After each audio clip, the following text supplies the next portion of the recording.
If you haven't watched my latest video, I suggest that you guys watch this one. I explained why dropshipping is not dead. Today I'm going to be unveiling my strategy on how to create a successful dropshipping store in 2022. If you don't know who I am, my name is Jandy Cerezo. I'm a successful e-commerce owner, an investor, and most importantly, a dad. I drop weekly videos on e-commerce, finance and investing, and online business. Let's first discuss the crucial steps on creating a successful dropshipping store in 2022. But let me just remind you guys, what worked then won't work right now. There's a lot of misconception out there where people talk about that they're still doing dropshipping even though they are still using the same method that they were back in 2018. But what they don't tell you are the things that they are doing right now that's different from 4 years ago. So I'm gonna start this off with, don't just focus on the product. Back then you can do that, you can just mass test products that you get from AliExpress, but now you have to be more customer centric, so you have to focus more on customer nowadays. The next crucial step is focusing on digital omnichannel marketing, knowing the fundamentals of marketing for each platform. This is what omnichannel means, making sure that you're advertising on different platforms and understanding the basics and the fundamentals of them so that you can create effective marketing funnels and advertising content. Now this one might seem weird, but this tip is focusing on building a brand from the get-go. Just because you're dropshipping doesn't mean you can't build a brand. Dropshipping is only a fulfillment method. Now the final step or crucial step that I want to talk about is thinking about an exit strategy. Most of your profit will actually come from selling your business, and you can only do that if you start thinking about creating a valuable asset. Even though it's still dropshipping, you can still sell that after 2 to 3 years of building a valuable asset. Now let's start the first point of customer centric. What I mean by this is you have to focus more on the customer rather than the products. Traditionally, you can just test products and you don't have to do any customer research or customer audience because you can simply target them through Facebook. But you don't really understand who your customers are, what language they speak, and what they really want to hear from you, especially when you're advertising. But first, before you test a product, make sure you understand that customer. So this goes back to what I was saying. You have to understand your customer first before the product. When you find a simple product such as in the pet niche, you can simply do a deep dive on this niche. You have to understand, okay, what do they like? What are they saying on social media? What kind of reviews they are saying? You have to get at least 200 to 500 data points, whether if it's reviews from Amazon or from your competitors or comments from social media or different forums that you can get feedback on. As long as you can accumulate these data points, you can start understanding your customer and start creating this customer segments. Once you understand your customers, you can easily create advertising content. You can create an effective product description and also caption that would hook your customers. This is the vital point and main differentiator back in 2017 compared to now, and making sure that you understand your customer to be successful in drop shipping. Another benefit that you can get out of understanding your customer is taking out the guesswork. This will allow you to save a lot of time, profit, and effort, because now you understand who your customers are. You don't have to guess what they like, or for example in the pet niche, what kind of products they want or what they don't like. Okay, this is pretty important as well. If you can understand what they don't like, you can simply avoid that in your captions, your advertising contents, and your product description. So these are all important, understanding your customers before the product. Now let's talk about the next step, which is the digital marketing space.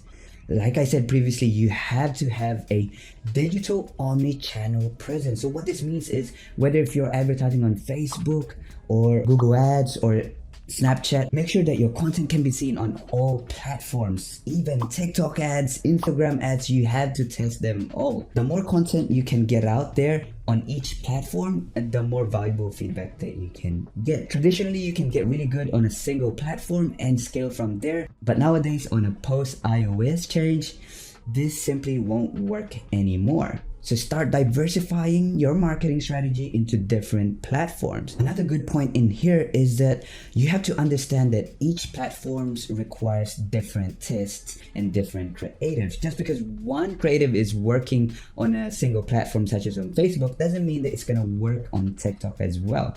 Remember that different audiences react differently on each platform. On Facebook, you get news pretty much. On TikTok, you get a lot of trendy stuff. So you have to adapt your testing strategies, testing creatives, and all of your advertising efforts. Now, when you're doing a lot of tests, you have to also make sure that there is a purpose. For example, when you're testing on TikTok ads, the purpose is to get a lot of sales.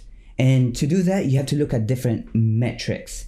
Now, these metrics are really important because this will allow you to scale your business even further, especially dropshipping stores. Metrics that we look at are ROAS, so your return on advertising spend, your cost per purchase, and the click-through rate, and also cost per click. Those four main metrics are what we look at when we're testing new creatives. Understand what the data is telling you so that for your next test, you can simply improve your tests with what the data is telling you in the past. And finally, always test. Don't ever run out of tests. If you run out of ideas, there are plenty of brands out there that you can copy off, and make sure that you do so, because personally, this is one of my downfall. I stopped testing, hence why my business stopped growing. Now let's talk about the next crucial step, which is building a brand. Remember guys, dropshipping is only a fulfillment method. Doesn't mean you can't build a brand out of it. I have done that previously in the past, and I'm still doing that right now. As it states, a brand is simply a business concept that helps people identify your company or your product. For example, you are in a pet niche doing a custom printed sock. So what your brand is that you're providing customers a custom printed sock, even though you're just getting it printed from a supplier and getting them to ship it to your customers. That's what the difference is with a brand and drop shipping. You can definitely correlate the two. Another way of making sure that you're creating a brand from the get-go is you create a community for your product or your brand. So what this means is you have your social media platforms, you invite them to it so that you can create engaging content and start speaking and doing conversation with your customers. The more engagement you have, the more it will feel like they're actual fans of your brand. And this is what building an asset is. This is the most important thing that you can do right now if you are dropshipping at this moment. Building a community, building a brand is going to 5x the value of your business, which goes on to my next topic, having an exit strategy. When building a brand, you have an asset associated with it. Your dropshipping branded website can be considered as an asset, which means you can also sell in the future. If you are profitable for the next 1 to 2 years, you will see a significant profit from exiting. So make sure you have an exit strategy from the start. You typically get valued 2.5x to 4x of your EBITDA or your profit for the last 12 months. So you have to make sure that you are being profitable, that you're engaging with your suppliers to get your COGS as low as possible. You are optimizing your advertising so you can increase your return on ad spend and also decrease your cost per purchase. And make sure you have a system in place.